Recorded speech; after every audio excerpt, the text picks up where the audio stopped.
Bro in the morning, ladies and gentlemen. Laura Styles, Rosenberg, Dana White, UFC on the show. How you doing, sir? I'm good. How are you? I mean, listen, I'm great. It's a pleasure to meet you. It's our Thank first you. time Likewise. meeting. I was telling Dana before the interview that, I don't get to see all the UFCs, but I used to watch when there weren't really rules.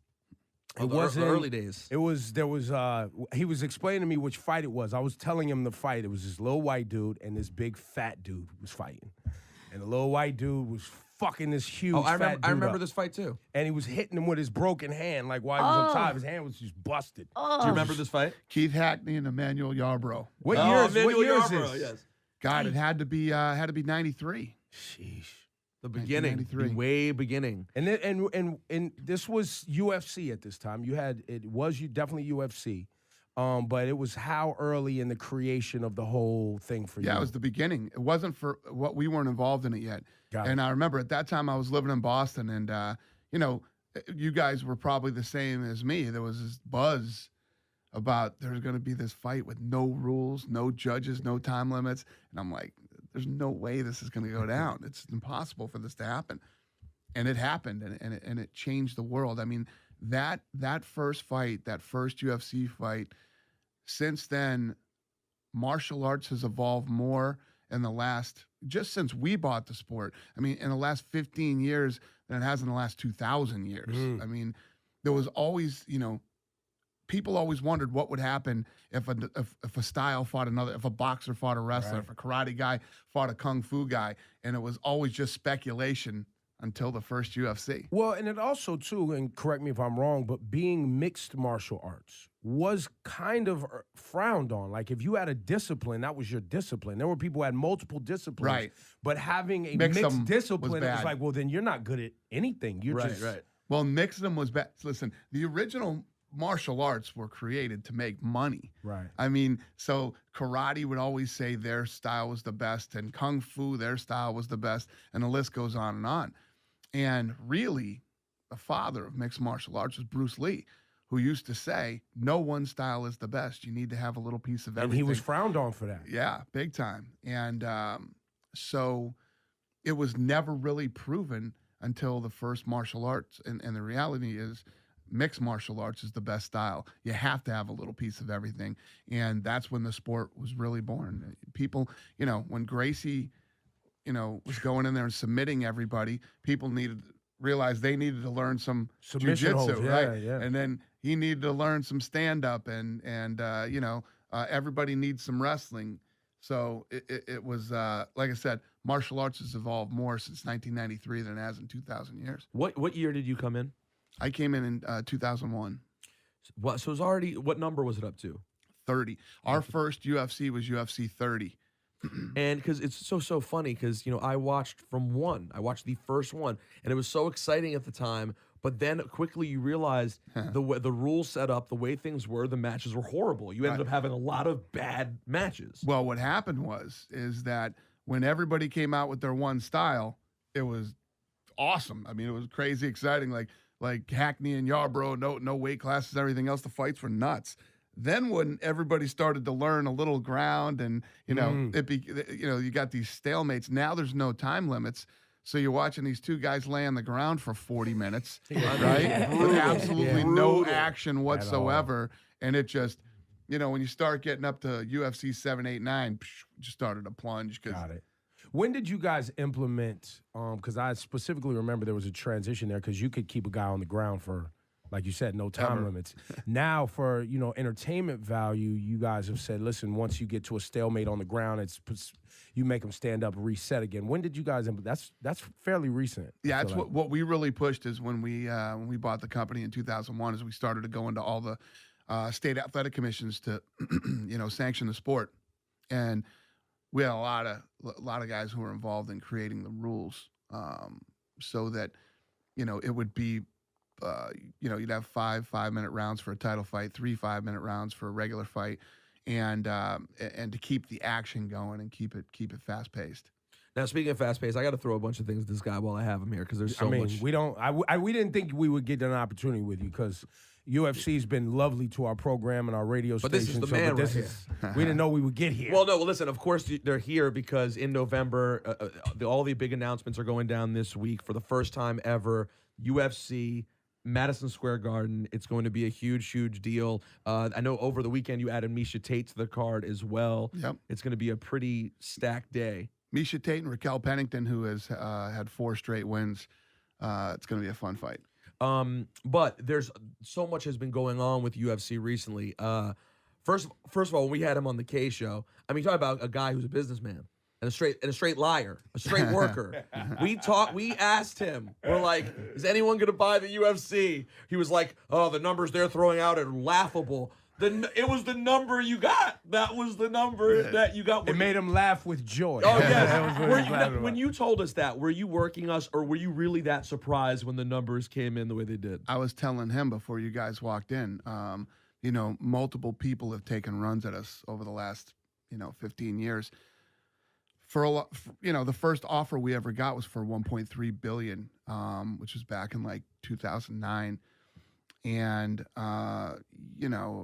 we weren't ready to sell the UFC, and it's just another day for me. It's just another offer. It was just another, and there were a bunch of people in the bidding. There were actually people who bid more than what we sold for. But we wanted to sell to the right people. We wanted to sell to somebody who could help take the sport to the next level, not just an investment. And that's why we went with Ari Emanuel and WME. And it sounds like also what you're saying is somebody that. But I didn't think it was gonna.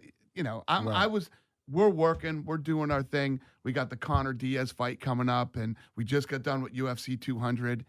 And I don't think I really. I was just telling him, man, I was a mess when we sold this thing. I literally went up into a hotel room in Vegas, and Howard Hughes myself up there for like 2 days. I didn't eat. I didn't sleep, and I just kept like watching.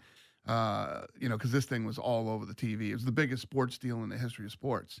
Wow. So it was everywhere, and it bugged me out a little bit. But you kept control. I mean, you're in a position. Can you be fired?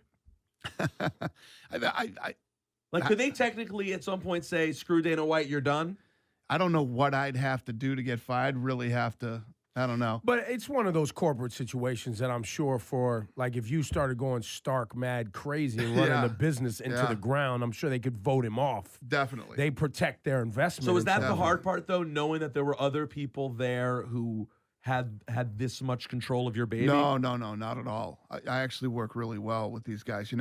Ari has been our agent for 12 years. Oh, wow. I have a real good working relationship with Ari. It was my partners, the Fertittas. We've been together for 20 years. Wow. So, that was tough for me. Lorenzo and I saw each other every day for 20 years. And so it's a huge change. Yeah, and the three of us built this sport, built this brand, and it got me. It got me in a way that I never thought would happen to me. But and when you say "got," you're talking about emotions now. Yeah, you're talking about you gave your life to something that you didn't really see all the way down the road. You just knew you believed in something. You're going for it. These are your partners in business. You're grinding. You're going. Yeah. And then all of a sudden you get to this moment in life where you're making a life-changing decision and you're overwhelmed with emotion in a hotel room in Vegas. How many bottles of vodka? Like, what it wasn't that bad. No. I didn't eat or sleep or anything. I was really messed up. And the money part gets you too. You'd be surprised. But like, what do you mean? Like seeing that amount of money? Like, well, your money is all over the friggin' TV. Every time I turned on the TV, they were talking about how much money I had and how much money I was getting. And a lot of people knew my deal moving forward. It's a little weird, when that happens. It's funny because you remember the story of what's his name, the comedian from Comedy Central? Yeah, Dave Chappelle. Dave Chappelle had the Chappelle Show. $50 million, and he panicked on it. He was like, I don't want it. He took off, went to like South Africa, and changed him forever. I mean, he's making a little comeback now, but it's changed him. Yeah, but in that is what you're speaking to. I'm telling you, which is doing a deal with someone that doesn't respect the essence of something that you believe in, right? I don't know if it's so much that as it is the money. You'd be surprised because your whole life, and when you hear stories like that, where you're like, this guy, like Chappelle bugging out. What's he bugging out? Yeah, he got money. But I'm telling you, man, it's a weird thing. And when it's all over the TV and in the newspapers, and well, people knew you were rich before, right? No, But well, it's different when it's like confirmed. You have to Right. have an obscene amount of money, Right. No matter how shitty the deal was for Dana, we know he made a lot of money. That is a weird. That's got to be an off-putting feeling. it's hard to explain to people. You have to go through it to really understand it. That's why I have so much respect for these guys in sports. Their numbers are everywhere, man. Everywhere. And every night they got to go into an arena and stand And in front of perform. all the fans and I can imagine how that affects your family too and your loved ones. Everybody has to deal with that. It's crazy. Yeah, it's crazy. How much do people, when you're at your level, right? Like, we know what it's like. Okay, for example, Ibra runs Summer Jam, which is the biggest rap concert in the world. It's 1 day a year, really annoying, a lot of build-up, a lot of people to handle, a lot of ticket requests. You're the Don of all Dons. How much do like the people in your lives and the people in their lives expect hookups on everything? Some things that sometimes it's not about money. You just can't accommodate it because you can't. Did you have to shit on my accolades to bring him up? Like, did you have to compare my bullshit like this? Like, that happened? But it's true when you think about it, man. You know, you're in the ticket business. No, when no, you do I'm that trying to thing. clean it up. It's a nightmare. It is nowhere near what you're dealing with every weekend, Yeah, you got to do it. You're dealing with it. I mean, once a month for the big ones. So with the tickets, tickets are the worst part of this job. By far the worst part of this job. Everybody wants tickets, and everybody complains about the tickets, right? It's like no matter where you put somebody, they don't like their tickets. That's always a tough one. And yeah, I mean, it's to be expected. When whether it's personal or with the business, when you got it, I think that you're obligated to help other people. The hit ups I get on money and donations and things like that, it's overwhelming. Oh, yeah, sometimes. donations. Don't even think about that, because if you have any friend who has a cause, and they're Yeah. related to Dana in some way, it's like, well, you're friends with Dana, right? Like, he's got to be good for at least. Everybody 10 has a grand. cause, man. Everybody has a cause. And that said, I'm sure you need lots of write-offs, so that can always help out to some degree. Are we gonna? What's up with Rhonda, man? I know you get asked this all the time, but it is starting to feel. My current thought is that she's been hedging her bets a little bit, because the longer that she stays out, the more it keeps her full. You don't risk the aura anymore, because we all know there is a risk at this point. When she goes in the next time, if it goes badly again, she won't be thought of quite the same way. The invincibility will be gone, and that can affect other money and different things. Is that what you see happening with her? Is there anything weird going on? Like, we thought she would have been back by now. No, the truth with Ronda is this: Ronda Rousey worked her ass off for 4 years, man. She worked hard. She all the time she fought, all the PR that she did for us, and more importantly, the training. The training takes a lot out of you. And after the loss, she said, "I need a break. I need time off." And the minute anybody says that in this business, and I say it all the time, this ain't baseball, man. I got baseball players who go out and drink and party and go play baseball the next day. You don't do that in this sport, man. Your head has to be in this game 24/7, and you got to be a killer. And the minute you think you need a break, you definitely need a break. Well, in a knockout like that, right? Ronda didn't blink at anybody. You get somebody knocks you out unexpectedly, that cracks your ego irreparably sometimes. Like, sometimes people don't come back from that. It's true. And it's not the same. Now she's gun shy a little bit. Now It's all. I mean, that's what everyone will wonder about. Is she the biggest star you've ever had? By far. Not even close. By far the biggest star ever. Yeah, I wrote a piece for Grantland maybe 6 months before the loss about that. I was like, she is the first UFC megastar. And of course all the hardcore heads will come at you and say, what about? And I'm like, guys, those are not people your mom has heard of. Yeah. Right. Anderson Silva and Ronda Rousey, different. It's different. They're different things altogether. I mean, going back all the way, there have been big stars all along, all the way back to Hoist Gracie, but Ronda's a different animal. I'm glad you guys said Anderson Silva. Ronda Rousey, such a big star that when you go down to Brazil, I don't know if you guys have ever watched any of the fights we do from Brazil, they don't care who you are. They want the Brazilian to whoop your ass, right? When Ronda went down there, they cheered for Ronda over the Brazilian. Wow, that's true. I remember that lady, yes. Never seen that before in my life, and we'll probably never see it again. That's how big Ronda Ronda her that Rousey lady. is. Not to disrespect the Brazilian fighter. Her name was Betch. Yes. Betch Correia. Yeah. Do you think we'd ever In your mind, is there any chance that like Cyborg and Ronda as a thing could still happen? Ronda wants to fight Cyborg, 100%. Really? Yes, she absolutely does. But she needs to get some. Does she feel that she needs to do work first before that has to happen? She wants to get her title back, you know, and she wants to stop this title merry-go-round. Amanda. I mean, if you look at the fight that she had with Miesha Tate, she broke Miesha Tate's nose bad. Bad. That was a scary. That wasn't even fun to watch. I hated it. She's tough. Can you articulate? We talk about women in sports a lot on the program, right? And you know how, we wish more women went out to watch women in sports, whether it was WNBA or any women's sports. And sometimes that's what women athletics needs is the women to go out and support. Right. Men sometimes can be standoffish, like I'm going to watch the girls play, and be a little chauvinist about it. But can you talk about what having women fight in the UFC has done for the overall sport for you? Huge. Ronda Rousey changed everything with my business. Did you know certainly. that was going to happen? Could you see that? I believed. Listen, everybody heard the famous TMZ words from me. When will women fight in the UFC? I said never. And then I met Ronda Rousey, and we sat down and we talked. And 15 minutes into a 45-minute conversation, I was like, holy shit, I think I'm going to do this. I think she's the one. I think she can, And then I went out and I made her the main event down in Anaheim, California for an event that we did over Dan Henderson and Lyoto Machida, and people went crazy. Well, because Dan Henderson's an OG. Yeah. Machida's amazing, right? That was a People big fight in you're itself. Gonna put women above these legends, and this is a disgrace. This is, and that's when it really opened my eyes to, wow,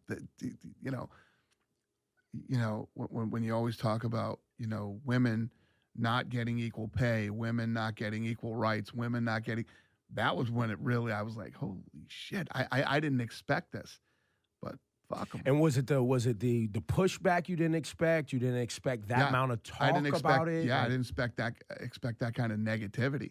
Wow. So it was really a huge monumental moment for sports and obviously for women. So when that fight happened, it was a massive success. The gate was awesome. The pay-per-view did really well, headlined by two women. And I was like, man, I never thought I'd see the day. So taking you back to that quote of when asked if women will ever fight in the UFC, you saying never. Why never then? Like, what was it in you that was like, yeah, that's that a good wouldn't question. happen? Right. So what you got to picture is, at that time, I'm trying to sell men. And people are like, oh, God, this is brutal, this is that, and everything else. Right. And there's absolutely a chauvinistic side to that, too, because I went to a fight one time up in Northern California, okay, and these two women fought. And this is way before anybody even thought about women fighting in mixed martial arts. It was early on. And one girl, beautiful girl, looked like she took about 4 Taibo classes. The other girl looked just like Randy Couture and fought just like Randy Couture, okay? And it was one of the worst beatings I've ever seen. And I'm like, first of all, when we look at women are pretty, women are this, women are that. So it's just, as a man, you can't help to have that side of you, where you don't want to see a woman get beat down, right? And on the other side of that is I honestly never thought that women would be as technical as they are today. I didn't even see that coming. Joanna Jędrzejczyk, our 115-pound champion, she's a killer. She's an absolute vicious killer. So badass. And then out of the octagon, she's one of the sweetest people you'll ever meet. Competitive, nasty. She's fighting here in New York. She's going to be on that card. So, I didn't see that coming. And now, I mean, I'm all in. You have to be. I didn't give a shit about UFC. And then when all my boys were all about it, I remember when I first heard about Ronda, I was like, what? I needed to see it. And I know at that fight that we were at, we were all watching it on TV, the amount of women that showed up just to be there, to cheer, to have somebody to fight for them was incredible. And that was the question you just answered. The answer that you said, whoever asked that a long time ago, she's right.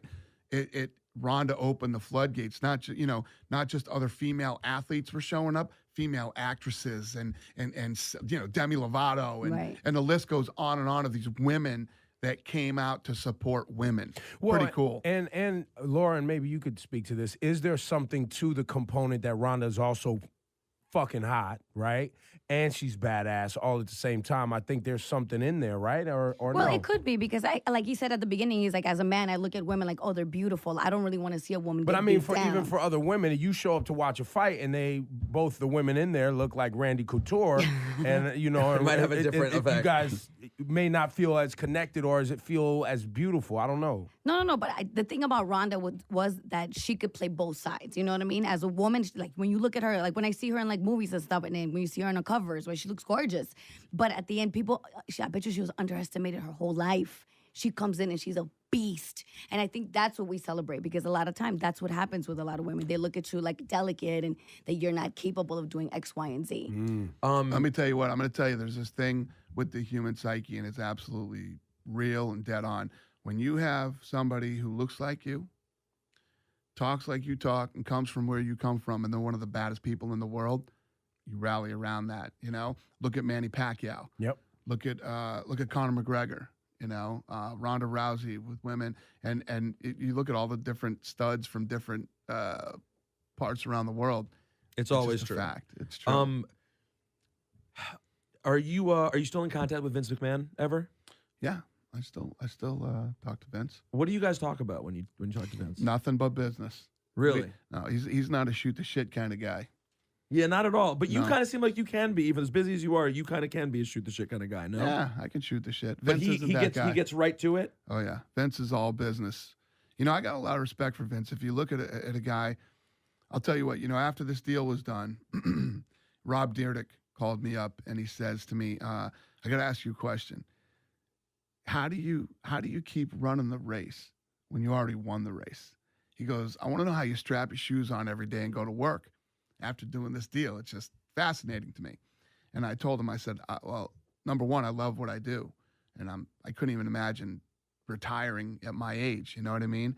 And the people, if you're looking for what they call fuck you money, you're in the wrong job. You know, it's just like you don't like your job if that's all you think about. It was never about the money for me.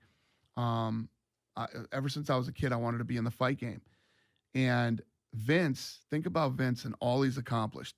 And as big as his company's, you know, he's public, he could cash out. There's so many things that guy could do. That guy wants to get up every morning and kick ass, even at his age. And you know, you don't see Vince retiring and taking off and, you know, buying a boat and you know, he's an animal. I respect that.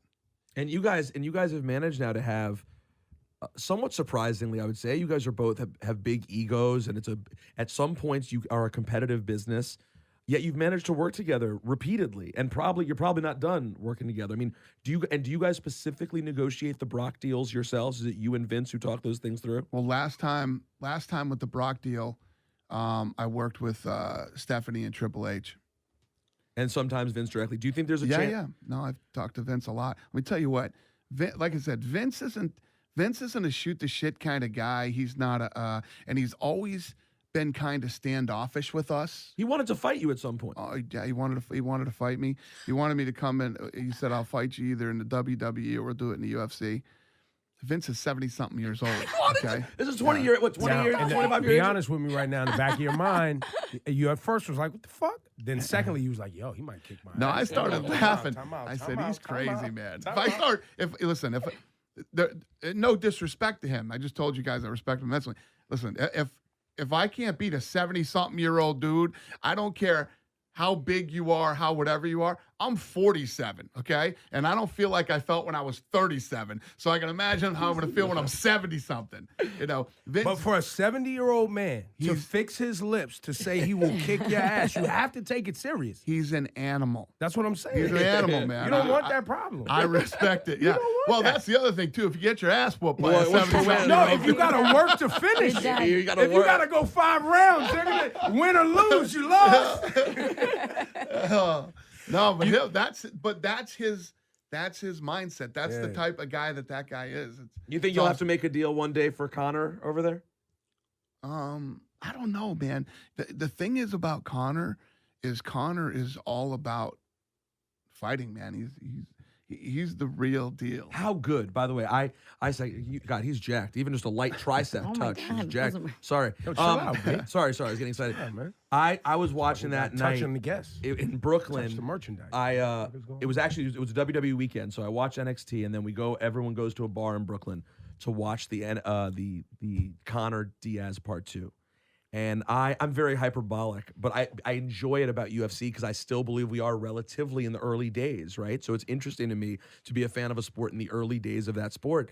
And I said, to me, just like I said, Ronda was the first star, I believe Diaz-McGregor 2 was the first cultural classic of UFC. You're right. When you were watching, were you like, holy shit, this is Hagler Hearns. It was fucking amazing. Isn't it crazy watching in a bar too? I mean, listen, I sit in the best seat for the best fights in the world, right? I want to go to a bar. Everybody tells me what it's like going to bars to watch the UFC. It said everybody's going crazy. Oh, they were going fucking nuts for this fight. Were you, even by your standards, did you know that it would be that good? Yes. I was watching it unfold in front of me, man. It was the perfect fight. I mean, the problem is when you do these mega fights most of the time, all this hype and everything else. Look, Mayweather-Pacquiao sucked. What? That's an understatement. The worst thing than the fight was that I bought 10 tickets to that thing. Okay, that was worse than actually the fight. It was. Imagine the regular people who bought pay-per-view for that bullshit. Right. Yeah. It's I true. mean, you're disrespecting the fans when you do bullshit. So true. And listen, it hurt the sport. It hurt boxing, man. It did. That one really hurt. And so normally, you have all this hype and all this buildup. Man, that thing lived up to every ounce of hype, and it was awesome. Did you hope to get the next one in New York? Did you think there was a chance you would get 3, or are they going to get away from it? You can't do 3. Here's the thing, okay? So Conor McGregor is this guy where if a fight falls out, this guy will step up. He doesn't give a shit, man. He's legitimately that guy. I've been on the phone and I've stood in the living room many times and looked guys in the face when their opponent pulls out.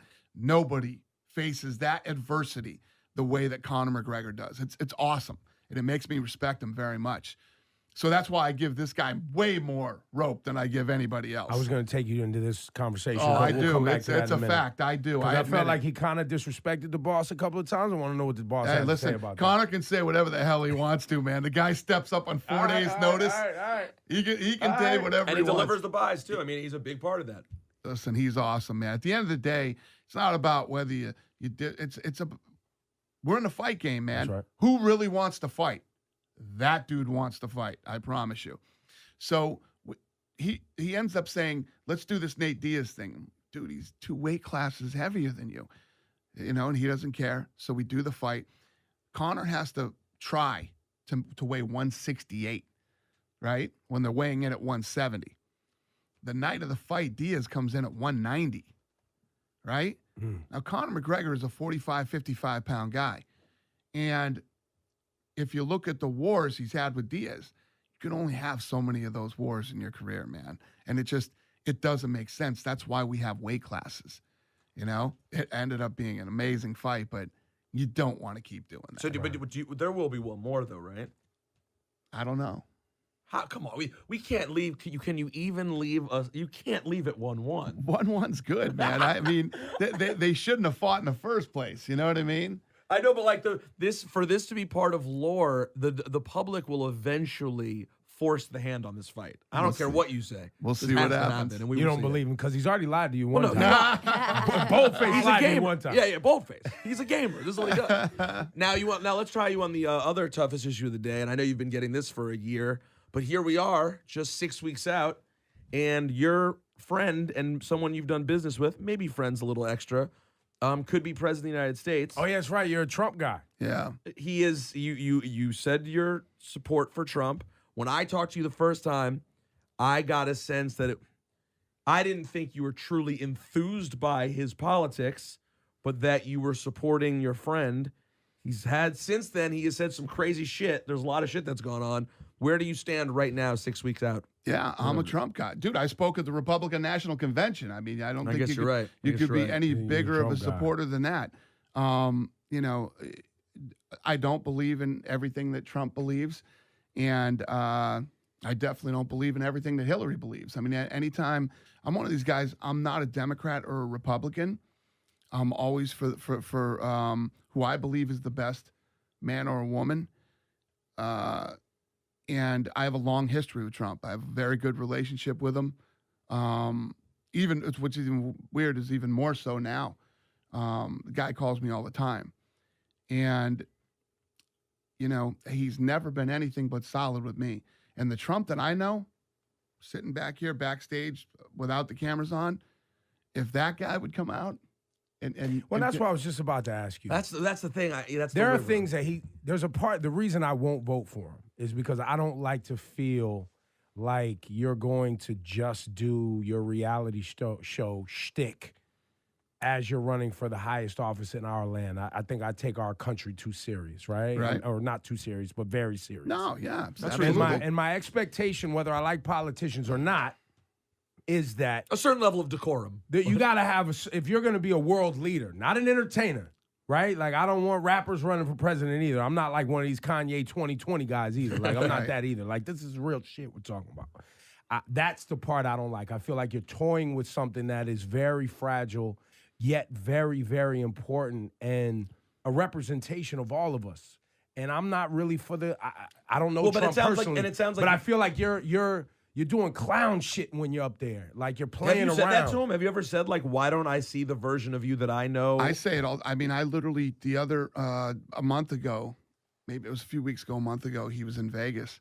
And I brought my partners over there, Frank and Lorenzo Fertitta, who just got out on the sale. And we went over and we met with him. And when we left, Frank Fertitta was like, wow. That guy is, I mean, it's a completely different guy.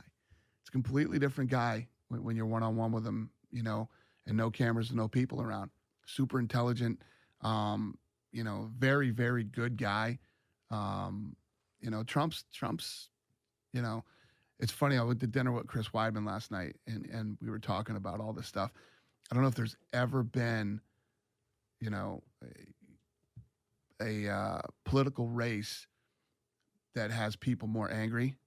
It's polarizing. It's polarizing, 100%. On both sides, just completely angry. Well, I'll say this. It's going to be crazy, I'll say election. This. Obama was such a cool dude.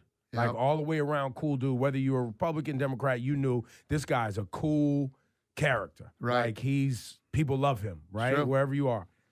To come out of that, our political gamesmanship, whoever crafts this stuff, they needed something like this. Because following the Obama movement... Yeah, Obama kept it very level. He made it even hard for people who hated him to have too strong emotion about him. Well, I mean... This is not that. His second term, when he got reelected, so many people hated Obama in the second term. He still won. Didn't matter. Yeah. Still won. As a big businessman, right? Like, you're doing big business out here.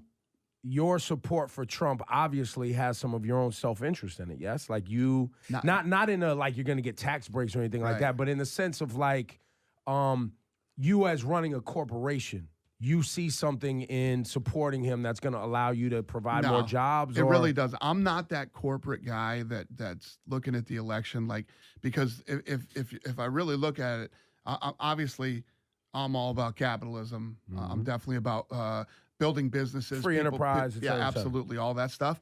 But on the flip side, I'm also, you know, I would call myself very democratic and hey, let's save the planet. Let's stop. You know, fiscally conservative, socially liberal. Exactly. Which is, I think, most of us. But then don't some of the so that's why some of the socially not remotely liberal things he said have to get you the deportation, the wall. Like, there's some things that are batshit. He's not going to build a wall. I mean, he's not going to build. And I think if he came out and said it the way that what he really means by that is saying, let's not bring anybody into the United States. Put them through Ellis Island the way that everybody came in. They get their papers. They have. But then why not do that? Why not just say that? Why do you have to be? Why say we're going to build a fucking wall and they're going to pay for it? It's an impossible and insane thing to say. And frankly, the thing that bothers me, Dana, is that it creates a language and conversation around different groups of people that makes me uncomfortable. I agree. It creates some ethnic divide and as you can tell, we are in such a fragile place ethnically in this country right now. So true. That's the thing that frees. And I wish, frankly, I really wish the country would be a better place if this Trump that you're talking about was someone who we saw on our television. I agree 100%. Well, because then it brings out the other batshit crazy fucks. That's what I'm saying. Who come out talking crazy shit, and you're like, no. This is not okay. No, we don't need everyone doing that. That's not good. Are you going to watch the debate tonight? It's true, and I'm doing work all day today. I'm sure you are. Heavy promo. Yeah. Well, here's the thing, Dana. Let me let you off the hook here. Say you support Trump. Yeah. When you walk in and fill out your ballot, just put it in there for Hillary. Right. You're doing the right thing. You know what to do here. That's the other thing. Know what to do. See, now most people don't have the balls to say that they're going to vote for Trump. You know, I've been saying it since day one. Right. You know, and obviously, you know, like I said, it's very heated. How many people will say they won't, but then we'll get in that booth and do it? That's the worrisome part. That's why you there's think that Hillary part needs a too. sizable lead before that happens. Although there will be some on the flip side, Republicans who don't want to admit that they'd vote for Hillary because the Clintons have such a stigma among Republicans who won't be able to pull the level. Well, that last name. And the big problem is that anybody who says, you know, hey, listen, I'm for Trump is looked at as the racist or, you know, it just. But Well, that's the problem with it's the not candidate who case. says racist shit. Right. That's why I know. Listen, that's why when people say to me, "You're voting for Hillary, she's a crook." I'm like, all right, she might be. She might be. I'm not sure, but I'm more comfortable with that than racist. It's just my picking my poison. That's the poison I'm, comfortable with. You're absolutely sure she's a crook. I'm pretty sure. Yeah, but you're she's pretty sure. She's a I'm pretty professional sure, politician. Yeah, I'm pretty sure anybody that does this for a lifetime has done some shady shit. 100%. Just like I'm positive that somebody who's made $1 gazillion going bankrupt and re-upping and getting loans and losing people's money and starting shit that fell apart, he's also a crook, right? Like, I'm confident. Yeah, well, he's the kind of crook that does it by the rules. You know what I mean? Okay, There's fair rules enough. that you can follow, that you can walk up and down Wall Street. You know what I mean? crooks all Listen, over the I'm place. dealing with Wall Street Yeah, right it's now, crooks and all I ain't over saying that but those guys. It's business in America. It is. It's business in America. That's Listen, exactly you're one right. of very few people that I can say is voting for Trump, and I still like you. You're a charming individual, and you have and this business that you're doing is fantastic for sports. I mean, as a sports fan, for me, boxing is, like you, Tyson guy, all through and through. Boxing has suffered so much. Love pro wrestling, but of course, I want real competition, and you guys do this fantastic job with the competition, and then some of the pageantry that I think you probably learned from Vince, and that product that has there. It's an amazing product right now. What you guys are doing is fantastic. Thank you. I'm excited for New York. It's going to be a big deal. Dana White, ladies and gentlemen. Dana, before we let you go, as UFC grows and becomes more household and more, and it happened, we watched it happen with the WWF becoming the WWE and what we see today on television, which is they put up a great product, right? How much of the product and the marketing and things go into each creation of each and every fight? Like, because as it gets bigger, right, it becomes more family, and you're trying to get more and more families involved, and then things get watered down, and us fans that like a real good fight, sometimes you have to, when you got to tone it down. You water it down a little bit more for Fox. You do certain things to make it more mainstream. You can't water this down. This is what it is. I mean, we had a fight Saturday night on Fox, and I don't know if you guys saw that, but it was down in Cyborg guard? Yeah, the kid Felder I didn't see it. got hit with an elbow. I didn't see it. Can't water that down. A knee to the face, you can't bad? really water down either. You can't water. Who's got? Will you pull it up? Pull up my Instagram so I can show these guys. And it's on your Instagram. Yeah, at Dana White on my Instagram. Yeah, that's how watered down we are. Right. Is that you posted on your own? Yeah. You're like, you couldn't see Roger Goodell be like, yo, y'all see the hit on Sunday? It's crazy, man. It's one of the nastiest cuts I've ever seen. He got hit with an elbow. He basically doesn't have an eyebrow. Real quick, give us the card for the UFC. It's 205 here, right? Give us the card for Madison. 205, yeah. We got Tyrone Woodley versus Wonder Boy for the title. We got Joanna Jędrzejczyk defending her. The cool thing about this is the fight with Karolina and Joanna. They're both from Poland, right? And there's actually this big martial arts group out of Poland, and this girl Karolina was the champion there. Joanna Jędrzejczyk came over here and became the UFC champ, and she said because this event is in Poland, she's like, everybody thinks she's the she's the best fighter in the world. She said, I want you to get this bitch this is what she said to me verbatim. I want you to get this bitch in the UFC. She goes, because I think she'll do well here. And I'm going to whoop her ass, and I want the whole world. Invite her in so I can fuck her up real quick. Exactly. And she goes, and especially, I want everybody in Poland to know who the best female fighter in the world is. Oh, so you're also... She's a gangster. And they're going to be... there's going to be so many Polish people here in New York. There'll be quite a contingent. All right, so keep going. She's a gangster. So we... Those two, Woodley... Yep, we got Woodley. We got Frankie Edgar, who was from Jersey, against Jeremy Stevens. All right, Jeremy Stevens. Yeah. So Frankie Edgar from Jersey, Jeremy taking Stevens. on Jeremy. That's okay. a nasty fight. All right. Yeah, I should have had the card. It's all good. Now Misha's because on we're the still card. building it. Misha Tate will be fighting Raquel Pennington, who's on a 4-fight win streak. And listen, we're coming to the Garden for the first time. We're gonna blow it out. It's gonna be a big. So about those deal. tickets that everybody requests all the time. So me and the team,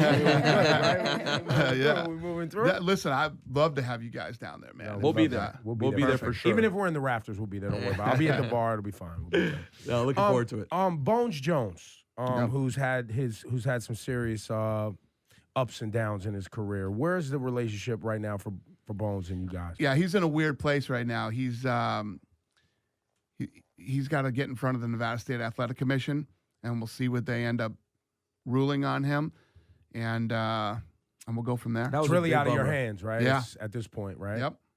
Wow, that sucks, man. That guy was so promising, right? And probably the greatest to ever do it. Have you ever? Wow, really? Yeah. Just on promise. Probably the greatest talent ever in the UFC. Do you think he got?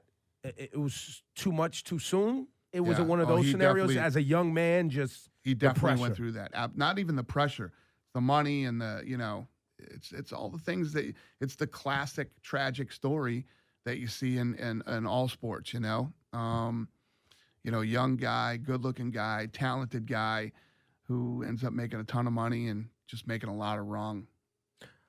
Last thing I got to ask you. We had a lot of last things. There's a lot of last you can things. see we're pretty excited. And we know you're not coming back because we kept you for an hour. So you're going to be like, wait, what? I'm not going to those guys again. There was a time when not just in UFC, but throughout MMA, there were issues with domestic violence. This is now an issue in all sports, not just UFC by any means. Have you thought about you being the honcho, implementing one set rule that you have, or do you just have to have it be case by case? Yeah, when you deal with these you things? go on a case by case situation. So what we do is when there's allegations made, and it's only happened a couple times. If you look at all the athletes we've had over the last 60, we have 500 guys under contract now. And it's only happened a few times. But when it does, we do an independent investigation. We have another group that comes in and does the investigation, and we rule after we get all the facts. And so does that literally come down to maybe a situation where they break down for you in their best estimation what happened, and you deciding whether it was something that blew up and got out of control and was unfortunate and won't happen again, or someone who's just a goddamn psychopath abuser? Right. So the investigators go out. They talk to everybody. They talk to him. They talk to her. They talk to the families. They talk to witnesses that might have been there. The list goes on, and they come back to us with an assessment that this guy is a possible abuser, or this didn't even happen at all. Either didn't happen, right. Because we had a situation where it didn't happen at all. Of course, it was what somebody had said about him to hurt him. Right. And every blue moon, of course, there's going to be a possibility because of the business they're in, and that someone trying to hurt them will know people would believe it's plausible if you're a fighter, which is unfortunate. So if we even think that he's a possible abuser, we put him on suspension, and they have to go take classes. Very good. All right, I was just curious about that. What's the UFC number at Garden? 205. UFC 205, Madison Square Garden. Tickets available now? Is this Friday? Tickets for sale Friday. For sale Friday. They usually, UFC at the Garden. I can't imagine. Yeah, this is not. They'll be gone Friday as well. I hope so. They'll be on sale at 9 a.m. They'll be gone at 9:05. All right. Dana White, man. Thank you, Great to talk to you, sir. Thanks for having me. I appreciate Congratulations on all it. your success. Thank you, sir.